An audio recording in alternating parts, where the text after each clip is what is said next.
Action. Record. Hi, everyone. This is Michelle Gramoglia, the President and CEO here at Woodland Pond, and this is my weekly address for Tuesday. Today is Tuesday, July 9th, 2024. Thank you very much for your patience in excusing me for my weekly address last week, but I was taking my daughter on her first college visit and it was wildly successful. And then I followed that with a trip to Ocean City, Maryland and its surrounding areas for a baseball tournament for my son's 14U travel baseball team, and they won the tournament. So thank you very much for allowing me the travel time. I am back in the office today and don't have any vacation time scheduled now again until August. So if you need anything, you know where to find me. Why don't we jump into some of today's updates? We've got a couple of things on the calendar this coming week to be aware of. I will start with some contractors and vendors on site that you may notice.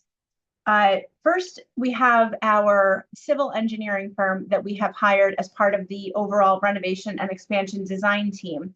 They have deployed some of their staff this week to survey the existing building.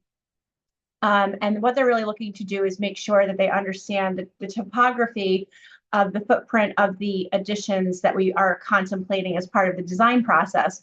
So you may see them walking around with survey equipment and other things. They will be close to the community center, the dining spaces, the health center surrounding areas, and shouldn't really be too close to the apartments, but they are with LRC is the name of the firm, and you will see them identified. The next, and this is a true safety related issue that was uncovered actually during the trail construction. Well, just a side note first before I move on, we are actually closing the trails down Bride and McBranch as of this morning.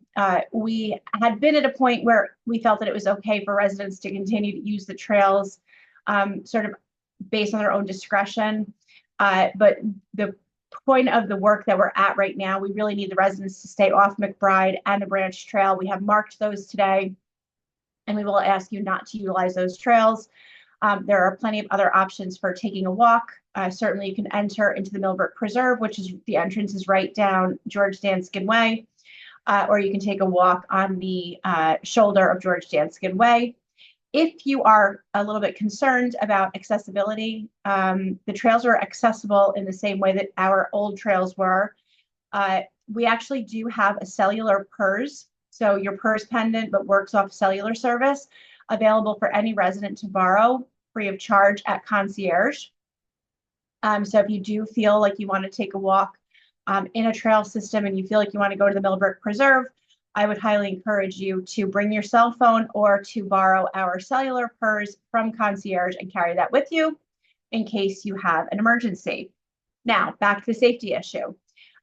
While the contractor was here to begin the trail work, the trail improvement, they noticed some areas of minor washout on the western slope. And upon further investigation, they actually discovered that the primary culvert that diverts stormwater from the existing campus and all of the storm drains and takes that water down to our retention pond, which is a roughly 120-foot long pipeline that's 4 feet around, which is quite sizable if you think about it.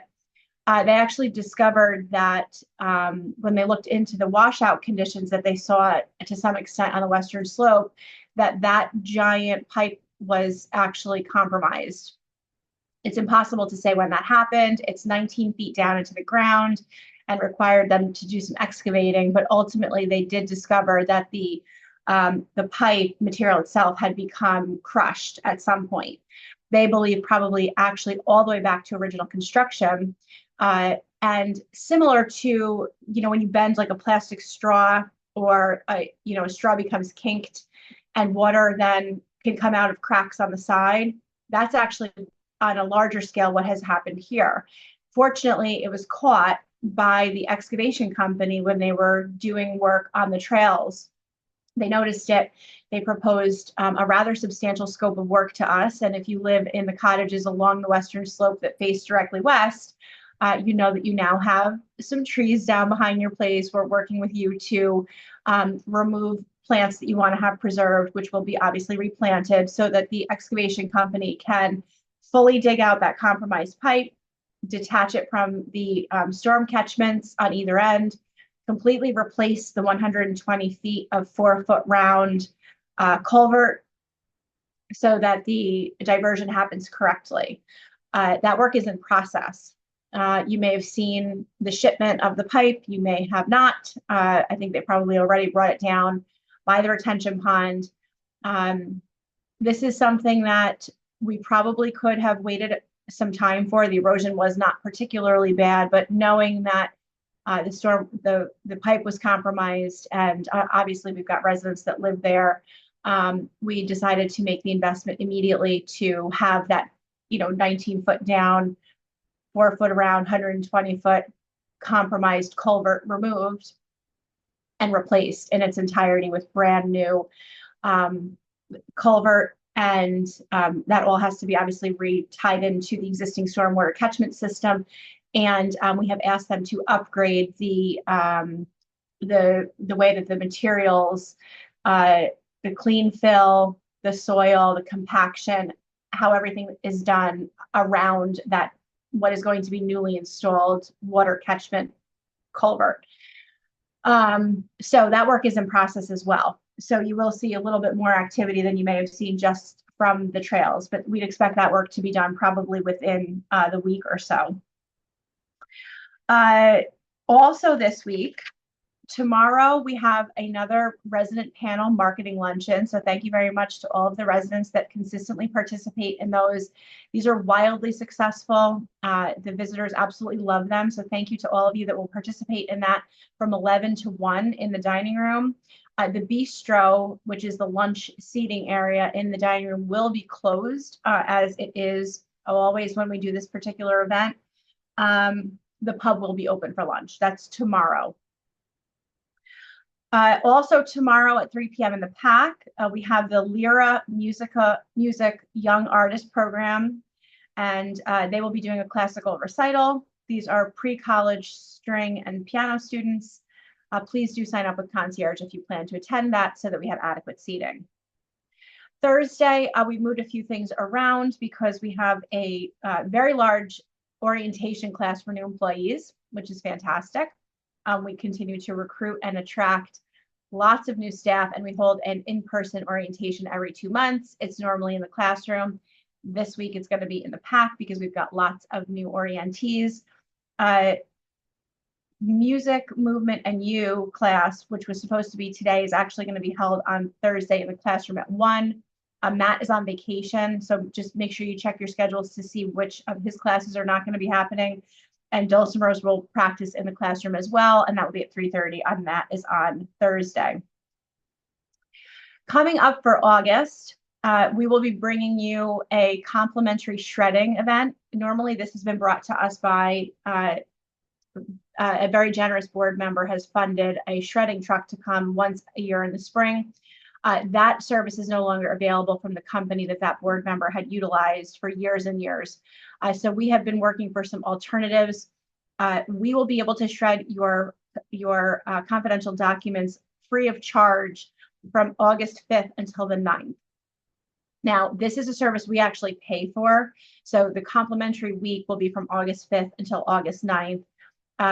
You can bring your shredding needs to the basement, to Central Supply, which is all the way down by the loading dock. So you would go down the elevator by resident storage and then walk all the way to the end, and then you'll run into Central Supply on the right-hand side between 9 a.m. and 2 p.m. And of course, we'll put this in the Chanticleer and give you more information, and we'll have directional signs posted. So if you have documents that you want to shred confidentially, you can do that complimentary with us from August 5th to August 9th. After that, there will be a charge. I think we'll do this complimentary one once a year, similar to what the board member did. We are in the middle of a pretty significant heat wave. This does not surprise me. My time spent down in Maryland over the last week was astronomically hot. The temperatures on the car thermometer were hovering around 100. The real field temperatures were 106, and the boys did actually play baseball on AstroTurf at a couple of the days, and the umps put the heat gun down, and the turf was measuring over 120 degrees. So extremely hot. Looks like that has shifted north a bit. What that means for you is please use caution if you're going outside. When it's overcast, maybe it's a little bit nicer, it may feel comfortable to you. One of the other things that happens when it's this hot is our air conditioning units do have to work overtime in order to make sure that they're maintaining the temperatures that we've selected on our thermostats.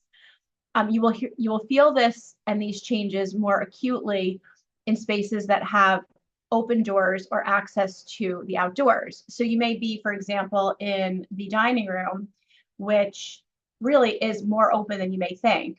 And because it's getting, different temps coming every time the front door is open at concierge, like a heat wave comes in, the system works harder on days like this.